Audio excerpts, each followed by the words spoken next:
Hello, hello, hello, hello, hello. Welcome to the shop. I'm Emma and I run Wizard Bikes, a custom frame building brand here in Victoria on Vancouver Island. I mostly make ultra distance bikes, gravel bikes, mountain bikes, anything off-road really. And this week in the shop, it's a bit of a small projects week. I've got modifications to do to a Chromag, adding fender and rack mounts. And then starting a bigger project with a bunch of small projects. We've got a fork, a stem, a handlebar, and then another fork for a different bike. I think that's probably all that we will get to this week. And thanks for stopping by, and we'll see you at the end of the video.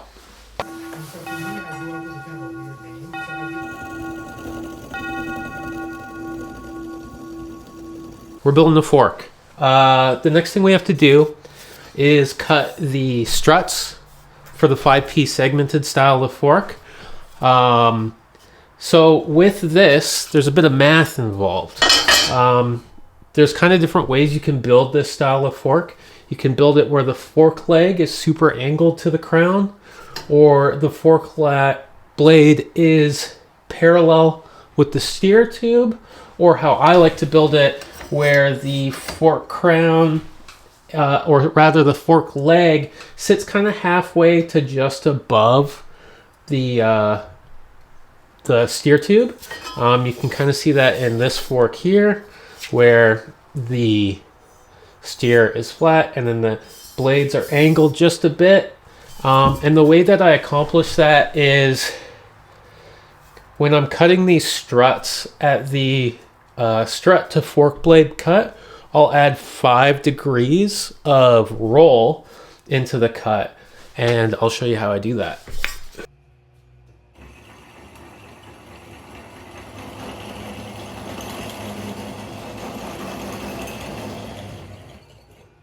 Okay, so now that we've got the crown side cut, the next step is to get the angle right for the offset on the fork leg side. So I take another tube block, slide it onto the tube, and then I have these very important 1 and 2 markings on my bench, so I know which side I do first and which side I do second. Because if I don't have those markings, I always forget and I end up cutting the same side multiple times in a row. So what I want to do is, with my angle finder, I tip it over towards the 1 until I hit 5 degrees. Cinch this down a bit, make sure the angle's right. And then now we've got the 5 degrees set, and it really isn't that much of a difference, but when it comes to putting the fork together, it really helps. So I'll just loosen this side off now. Tighten it back up once it's settled and flat. And then we're ready to cut the fork leg side of this strut.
Voiceover Emmy here. I have something to admit to. I have never liked Chris King headsets.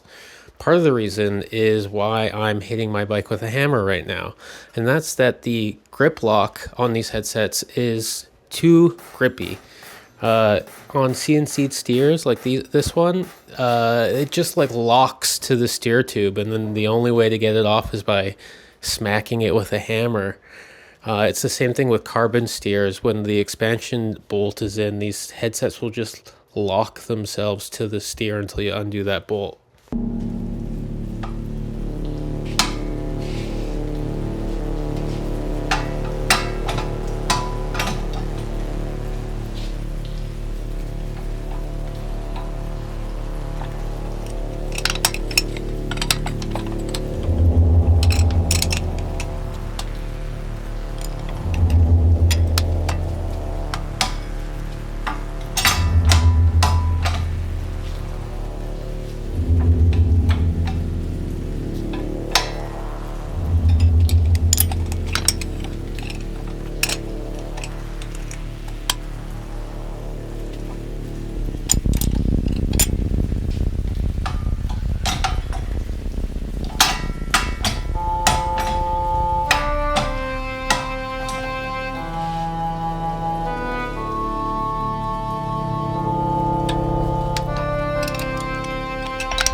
Welcome to the end of the video.